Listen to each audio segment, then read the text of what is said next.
Today we explore a historical edition of love to African cinema. Rafiki Wanuri Kahiu's second feature film 2018 is a romantic love story set in Kenya, featuring first-time actor Samantha Mugatia as Kenna and Sheila Muniva as Ziki. Kahiu embraces Pan-African colors, yellow, green, and red throughout the film to symbolize African love. Kahiu pushes for a Pan-African Kenyan collaboration and is joined with producer Steve Markowitz from South Africa in her visual adaptation of Jambula Tree by Monica.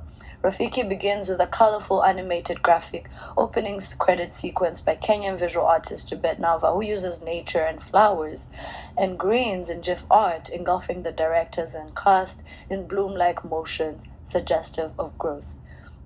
Modoni drama queen graces us with Susie Noma as director's established shots, introducing Nairobi with its wide landscape shots to draw the extension of Kenyan culture, nature, and beauty. Kids twirl hula hoops while men play checkers with metal bottle cups, and food kiosks prepare orders. Wanuri introduces Nairobi as a character, visually communicating its real estate culture, ripe with national and religious rhetoric, from posters to crosses and revolutions.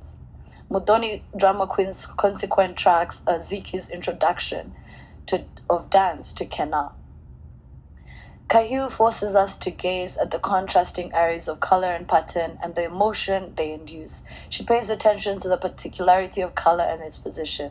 Mama Atin's kiosk is with reds for consumption. Kena and the boys who frequent the kiosk are also spotted in similar reds. Another community space is a church draped in vivid purple, similar to the campaigning masses of Peter Okemi. We're introduced to the rivalry of the two politicians in the church, Peter Okemi, an established councilman, and John Mara, a generous people's choice. Wanuri Kahiu uses cross-cutting editing techniques to show the fragmented emotions within the church. Wanuri Kahiu was heavily influenced by Micklin Thomas's work in contrasting colors that helped in designing Mama Kena's house. It has clashing green, yellow, and brown colors. The couch and blanket are immersed in differing brown colors to set the uneasiness and weariness of Mama Kena's hut. The different fabrics collide to create a chaos of heart. The house's setting introduces us to her longing for lost love. Kahiu uses frame-within-a-frame shots to communicate the isolation and loneliness Mama Kena and Kena are always in. Ziki and Kena are bound to run into each other again as they share a soda at Mama Atin's. Kahiu uses depth fill to show how the crowding in of other people as they get to know each other. Kahiu uses match cuts to sustain the soft-hued pink and purple. The colors adorned on her nails, hair, and accessories confidently and convincingly display a kind of extraordinary playfulness. Her dreamlike scenes are draped with soft pastel colors filtered through the flares of Kenyan sunsets. The romance and love blooms like the bougainvillea spotted on an old, abandoned van. Theirs is a love that runs away from the crowding noise of their community. They enjoy dates at the Uhuru Central Park and dance night filled with neon lights and shared kisses against backdrops of African fabric. Throughout the movie, Wanuri Kahiu emerges Kenya's style with Ziki's pink, playful style, creating a connection visible in stylistic color choices.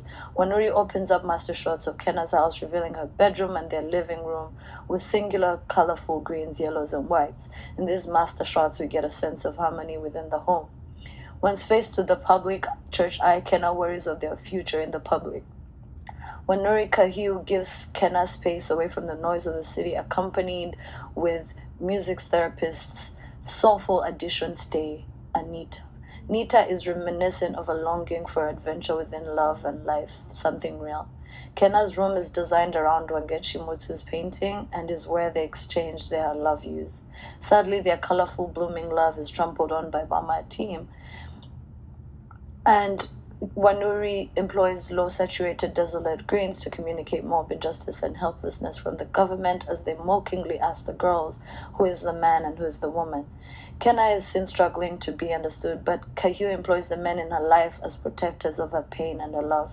Wanuri uses match cuts in the church scene, drawing our eyes to a kneeling Kenya with purple bruises, then pans to the purple shirt of the pastor, and lastly to Okemi's purple man of action poster. Wanuri communicates the purple language of violence through Peter Okemi, the pastor, and the heavy purples adorned as Ziki is forced away. Wanuri presents a moment of solidarity between queer people as they sit in silence and the bougainvillea hovers in the background, symbolizing the eternity of love and loving. Wanuri provides us with an ending sentiment to love and its willingness to return, accompanied with Stay, a soulful song, reminding us of the agelessness of love and its return with every sunrise and sunset, its manifestations within nature and its elements. Rafiki was the first Kenyan film to premiere at Cannes and has gone on to win multiple awards. The film has opened up Kenya, Nairobi, its cast, and various artists to a world that had never seen a colorful Kenya.